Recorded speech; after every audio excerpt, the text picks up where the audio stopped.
It was already 10 at night, and once again, Eric hadn't come home. I stared at the clock on the wall and listened to the silence of our Portland house, feeling the weight of every passing minute. I wasn't alone. My best friend Sophie Bennett was with me, sitting at the kitchen table with her glass of tea. Sophie and I had been inseparable since high school, and she had been listening patiently as I tried to make sense of Eric's constant late nights. "Is he always this late now?" she asked, raising an eyebrow.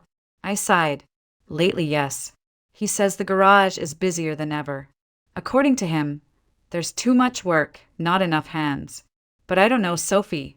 It didn't used to be like this. He used to at least have Sundays off, or we'd go out once in a while. Now it's nothing. No weekends, no holidays.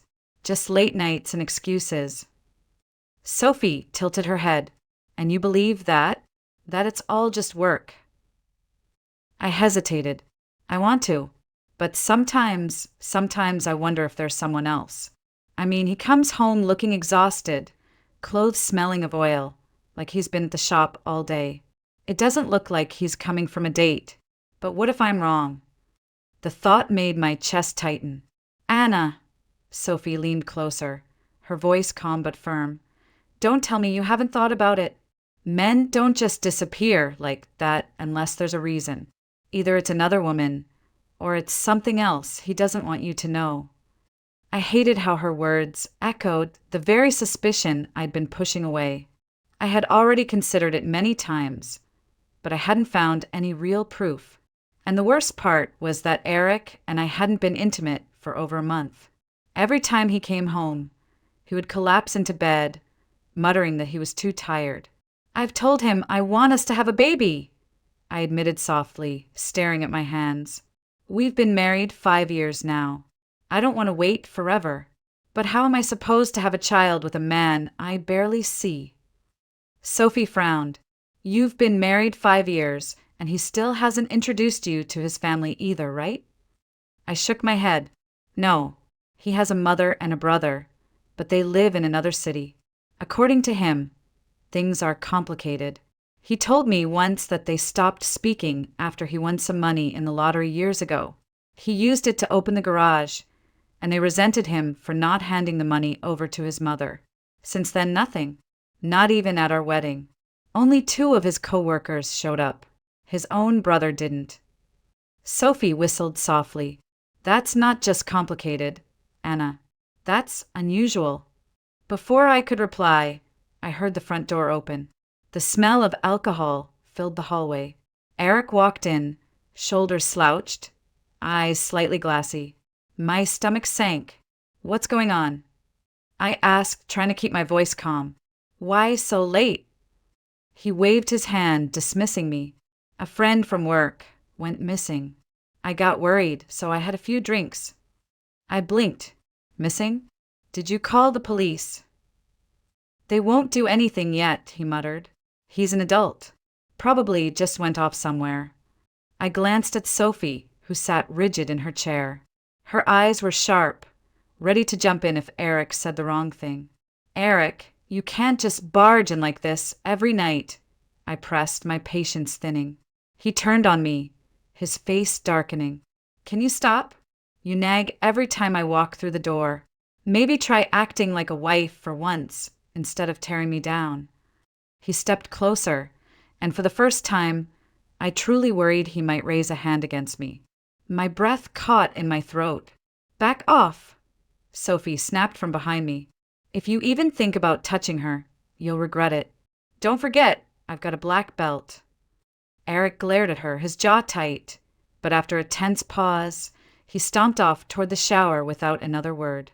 I sat frozen, my heart pounding in my ears. Sophie reached over and squeezed my hand gently. That night, long after Sophie left, I lay awake, staring at the ceiling. For the first time in our marriage, I realized I was afraid of my own husband. That night, I couldn't sleep. I lay in bed, staring at the ceiling, listening to the faint hum of the refrigerator in the kitchen.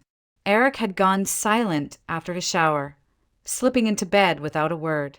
His back was turned to me, his breathing steady but heavy, as if the world weighed on him. I couldn't close my eyes.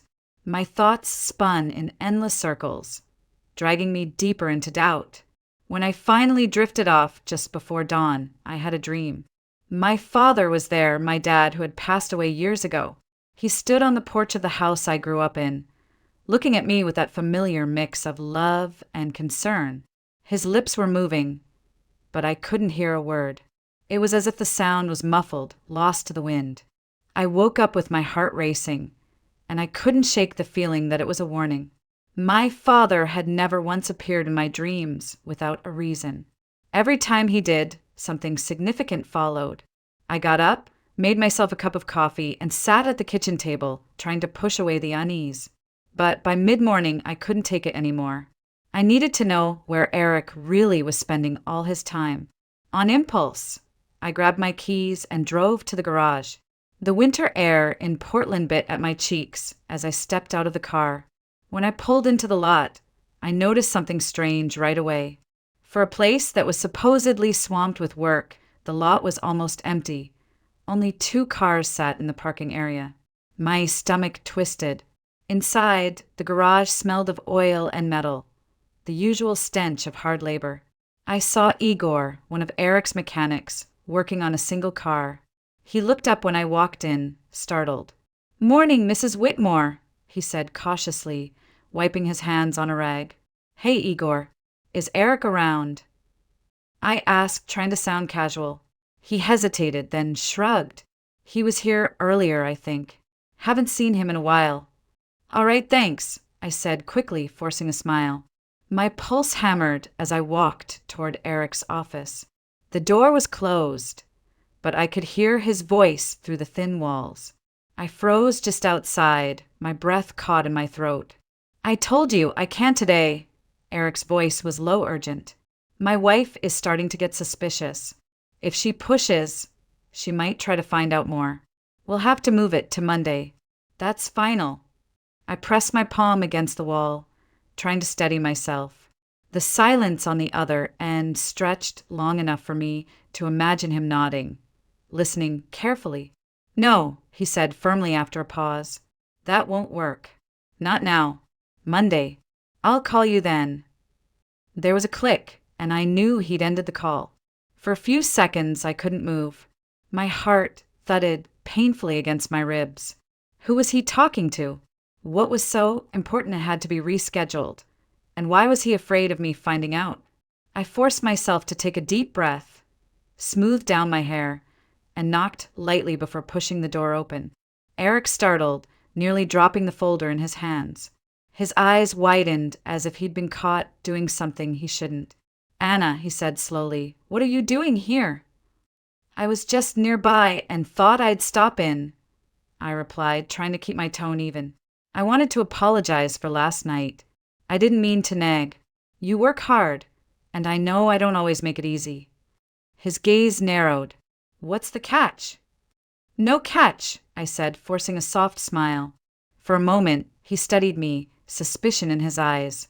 Then, unexpectedly, he relaxed. "Fine. You're right. I've been working too hard. Maybe tonight I'll come home earlier. Around 6. We'll have dinner together. Just the 2 of us." I nodded, though my chest felt tight. Part of me wanted to believe him, to welcome this sudden tenderness. But the words I had overheard still echoed in my mind. He wasn't just staying late for work. Something else was happening, something he desperately wanted me not to discover. And that made me more uneasy than ever. That weekend, Eric stayed home. On the surface, it looked like everything was normal. He tinkered with small chores around the house, watched television, even helped me clear some snow off the front steps. To anyone else, he would have seemed like an ordinary husband catching a quiet weekend at home. But to me, the silence was deafening. He avoided long conversations, and whenever I tried to draw him into something deeper, he brushed it off with vague replies. On Saturday evening, while we were having dinner, I decided to take a risk. I had been thinking about his family, his mother and brother he'd never introduced me to, and I wondered if maybe talking about them would open a window into the man I married. "Eric," I said gently, trying to sound casual, "have you heard from your family lately?" I mean, it's been 5 years and I still haven't met them. Maybe we could invite them for our anniversary, or even visit them. He set his fork down with a sharp clink, his jaw tightening. We've talked about this before, Anna. I don't want to revisit it. But don't you think it's strange? I pressed. I mean, they're your mother and your brother. I've never even spoken to them on the phone. Don't you think I should at least know them? His eyes flashed with anger. It's none of your business. My family is my problem. You don't need to get involved. The harshness of his tone made me shrink back. He had never yelled at me like that before. For a long moment, we just sat there, the tension so thick I could feel it pressing down on my chest. Then he stood up abruptly, muttering something about being tired, and left the table. I sat alone in the quiet kitchen, staring at my untouched plate. His reaction didn't just hurt, it terrified me. Why was the subject of his family such a trigger? What was he hiding that was so explosive it couldn't even be discussed? The next morning, Sophie called to check in. She always seemed to know when I needed her. I told her everything. How he had snapped at me, how he avoided the subject like it was poison. There was a long pause on the other end of the line before Sophie finally spoke. Anna, this isn't just about family drama. He's hiding something, and it's big enough to scare him. If you keep pretending everything's fine, you'll never know the truth. You need to find out where he goes and who he's with. You mean follow him? I asked, my stomach tightening at the thought. Yes, Sophie said firmly. I know it feels wrong, but what's worse, living in ignorance while he pulls you deeper into whatever this is or finally knowing the truth? I press my hand to my forehead, pacing the kitchen. It feels humiliating, Sophie. Like I don't trust him. Like I'm sneaking around. She didn't let up. What's more humiliating? Following him, or waking up one day to realize he's been lying to you for years? You already said you're scared of him sometimes. That's not normal. You need answers. Her words sank deep, and I felt a cold wave wash over me. She was right. As much as I wanted to believe in the man I thought I had married, the truth was slipping through my fingers. All right, I whispered finally. If this is the only way, I'll do it. Monday, I'll follow him. Sophie's voice softened. You won't be alone. I'll be with you every step of the way. When I hung up, I stood in the quiet kitchen, staring out the window at the snow drifting down onto the street. My reflection in the glass looked back at me, pale and tense. I felt like I had just agreed to step into a dangerous game, one I never wanted to play, but one I could no longer avoid. Monday came faster than I expected. My nerves were shot from the moment I woke up. I couldn't concentrate on work, couldn't eat, couldn't think about anything except what Sophie and I had planned. By late afternoon, I changed into dark jeans, a hoodie, and pulled a baseball cap low over my face. When Sophie pulled up outside my house, she laughed softly when she saw me. You look like you're about to rob a bank, she teased. I forced a smile. I feel like it. We parked a block away from the garage, hiding Sophie's car behind a cluster of trees near a side street. From where we stood, we had a partial view of the entrance.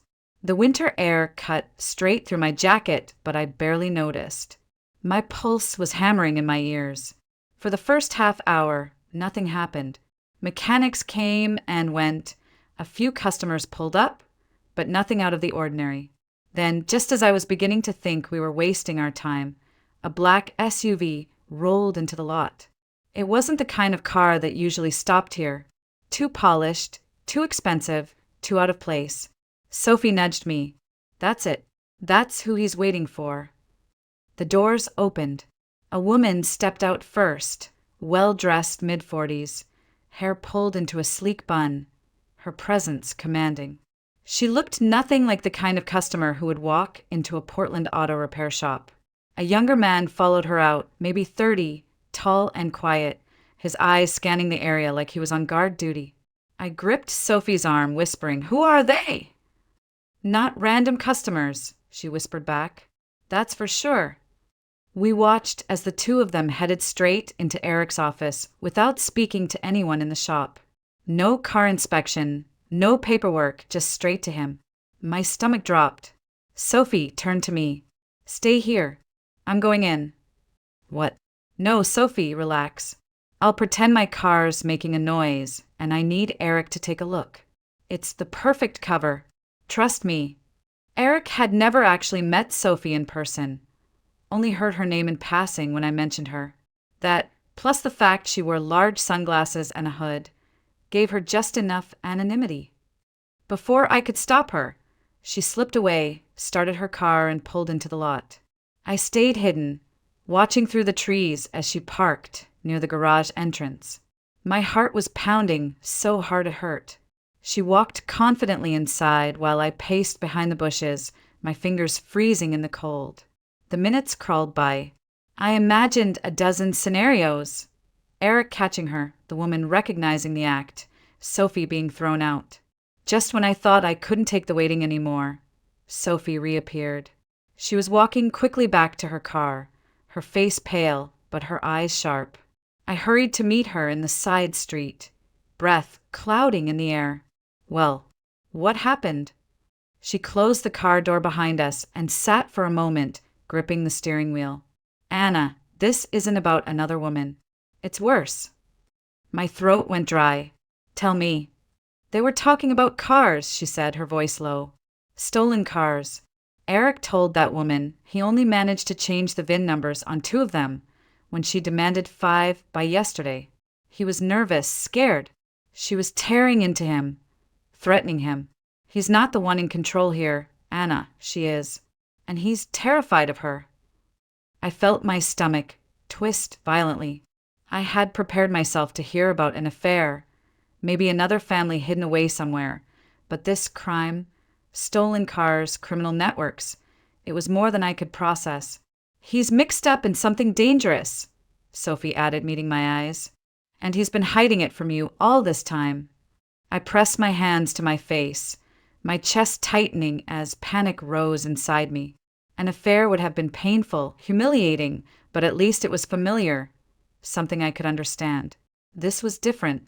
This was darker. In that moment, I realized I didn't just feel betrayed. I felt unsafe. After what Sophie had told me, my head was spinning. I couldn't bear to go straight home. Instead, I parked my car near the waterfront park in Portland, the one I always went to when I needed to clear my mind. The icy wind bit at my cheeks as I walked along the path, circling the pond. Ducks paddled lazily near the thin sheets of ice forming at the edges, and the bare trees stretched their branches against a pale gray sky. I wrapped my coat tighter, trying to process what I'd learned. Eric wasn't cheating, at least not in the way I feared. But what Sophie overheard was far worse. Stolen cars, changing VIN numbers, a woman who terrified him. What kind of life had I been living? Thinking I knew my husband. I sat down on a bench, my hands trembling inside my gloves. That was when I heard a familiar voice. "Anna? Anna Whitmore? Is that really you?" I turned, startled, and saw a man in a tailored coat and polished shoes. He slipped off his sunglasses and I froze. It was Michael Donovan. My heart skipped a beat. "Michael?" I whispered, hardly believing it. He smiled, warm and genuine, just like he had in high school. "I knew it was you. You look different, but still the same." Memories rushed back. Late night studying together, stolen kisses before football games, the way he used to hold my hand like he'd never let go. We had been inseparable until his family moved away during senior year. I thought I'd never see him again. "I can't believe this," I said, standing slowly. "It's been, 15 years?" "Closer to 16, he said with a soft laugh. "I moved back recently. Been setting up some new ventures here. I run a few boutique hotels now. Nothing too flashy, but it keeps me busy." I blinked at him. He looked every bit the successful businessman, confident, grounded, accomplished. And still, behind it all, I saw the boy who had once been my first love. We walked side by side along the path, catching up. He told me he'd never married, that he'd poured himself into his career instead. When he asked about me, my throat tightened. I told him I was married, my voice sounding smaller than I intended. Michael glanced at my wedding ring, then back at me. He didn't say anything, but there was something in his eyes, something that made my chest ache. I remembered hearing from someone that Michael had moved back to Portland last year, but never thought I'd run into him like this. Maybe fate had its own sense of timing. As we reached a small cafe near the park's edge, he asked if I had time for coffee. Against my better judgment, I said yes. We sat by the window, the warmth of the place wrapping around us, and for the first time in months, I felt seen. Michael listened intently, asked about my work, my dreams, even my childhood. He laughed at my stories, remembered details I had forgotten. With Eric, conversations had turned into silence. With Michael, it felt effortless, like slipping back into a rhythm I didn't realize I'd missed so much. And yet, every time he smiled at me, guilt pricked at my conscience. I was still Eric's wife, no matter what lies he was hiding. But sitting there across from Michael, basking in the kind of attention and care I hadn't felt in years, I couldn't help but wonder what my life might have been if he had never left. When we finally stood to leave, he touched my arm gently, his fingers warm even through my coat. "Let's not let another 16 years pass before we talk again," he said softly. I nodded, my heart caught between longing and loyalty. As I walked away, I knew my world had just become even more complicated. 2 days later, Sophie called me out of the blue. Her tone was serious, sharper than usual. "Anna, I found something. You'd better sit down." I sank into a chair at the kitchen table, my palms damp. "What is it?" "You're not going to like this," she warned. I asked a friend of mine in the Portland Police Department to run a background check. Eric's name came up more than once. I gripped the edge of the table. "What do you mean, more than once?" "Anna, Eric was married before, and he has a daughter. She's 9 years old." Her words hit me like a blow to the chest. I couldn't breathe. "No, that's impossible. He told me he'd never been married. He said we'd build everything together." "I'm telling you what the records show. He divorced about a decade ago, and his ex-wife remarried, moved out of state. But the girl, she's his daughter. There's no mistake." My vision blurred. For 5 years, I had lived with this man, shared a home, shared a bed, dreamed of having children with him. And all that time, he had a child he never even mentioned. "That's not all," Sophie continued. "His name shows up in multiple investigations over the years, always around stolen vehicles. Not charged, not arrested, but listed as a witness or someone close to the scene. Too many times for it to be coincidence." I pressed a trembling hand to my mouth. My entire body felt cold. So all this time he's been lying to me. About his family, about his past, about everything. "I wish I could tell you otherwise," Sophie said softly. "But Anna, this isn't just about lies. He's dangerous. You need to think about your safety." I nodded numbly, though she couldn't see me. After we hung up, I sat in silence for what felt like hours. The man I thought I loved, the man I believed I knew, was a stranger. That evening, I met Michael again at the cafe near the park. When I walked in, he stood to greet me, pulling out my chair like it was the most natural thing in the world. The warmth in his eyes almost broke me. "You look pale," he said gently. "Rough day." I laughed bitterly. Rough life, apparently. "Michael, Eric was married before.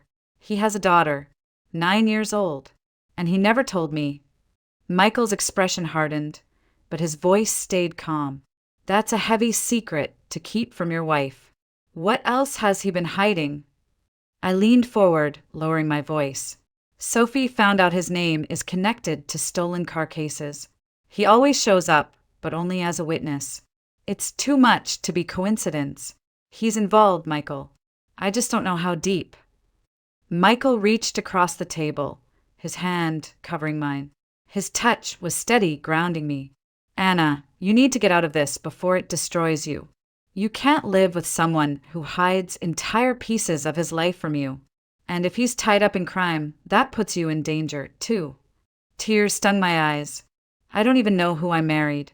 For 5 years. I thought I was building a future with him. And now it feels like the floor just gave way beneath me. You don't have to face this alone, he said firmly. I'm here. Whatever happens, I'll help you through it. I stared into his eyes, and for the first time in days I felt a sliver of safety. The storm was far from over, but at least I wasn't standing in it alone. It was a Thursday night when Eric called to tell me he wouldn't be home.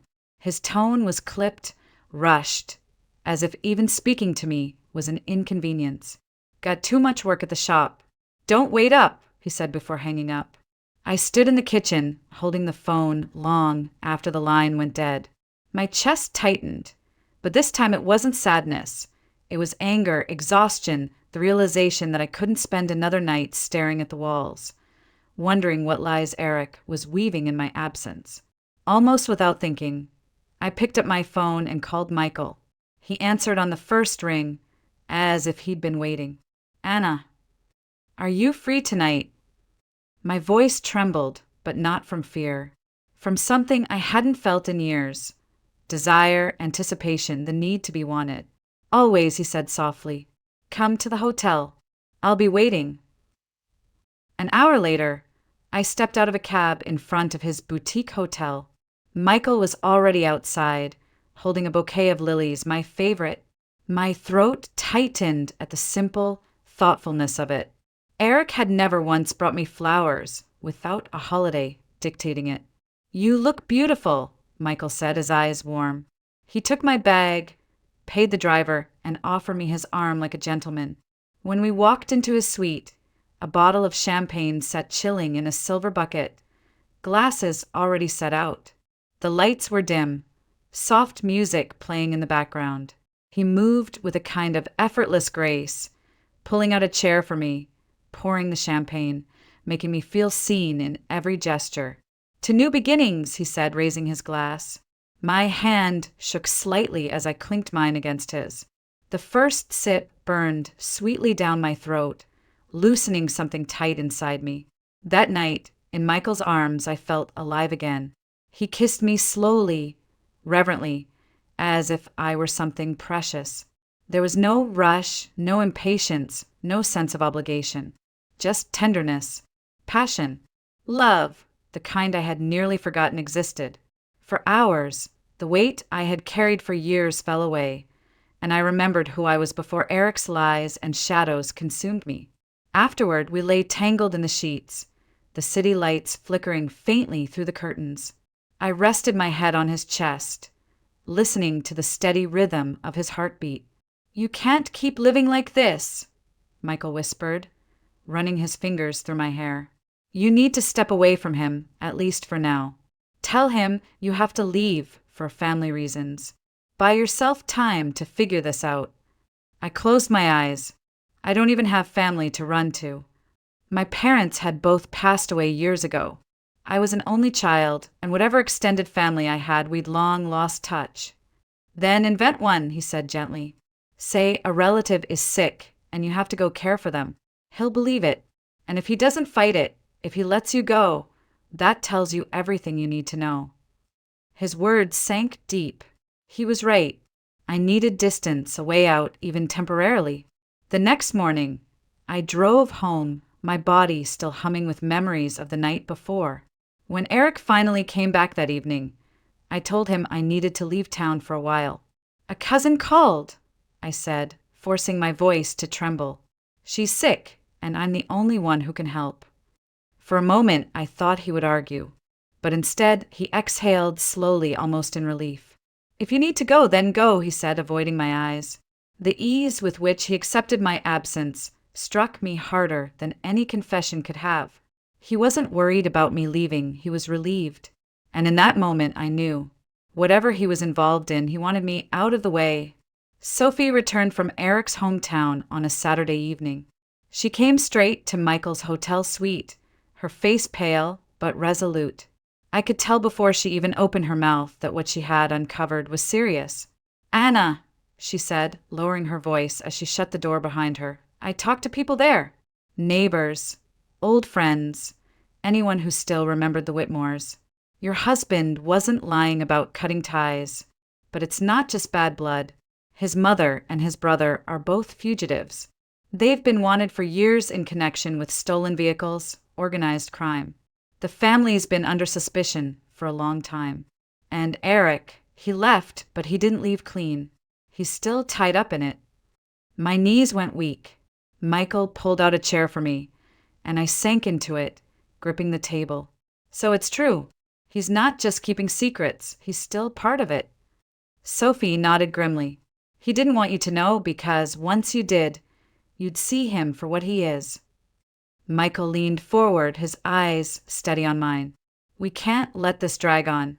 If you keep waiting, he'll either drag you down with him or do something worse. You need to confront him, Anna, but not alone. We sat together for hours, going over the details, crafting a plan.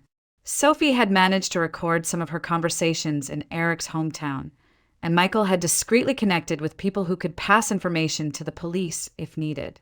It was risky, but it was the only way forward. On Sunday night, I called Eric. My hands shook as I held the phone. Michael had discreetly booked a second suite under my name, far from the one he normally stayed in.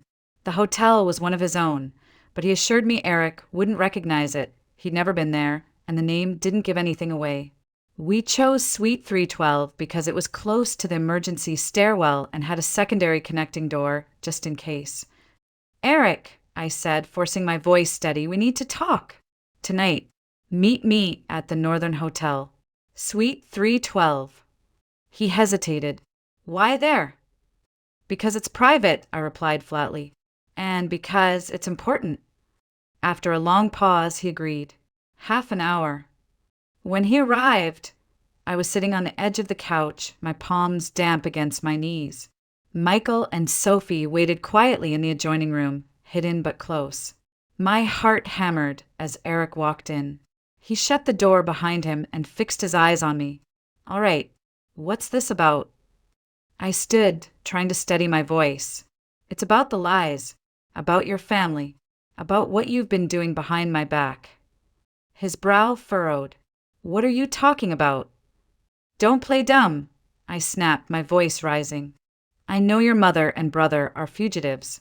I know you've been working with stolen cars. And I know you've been hiding all of it from me for 5 years.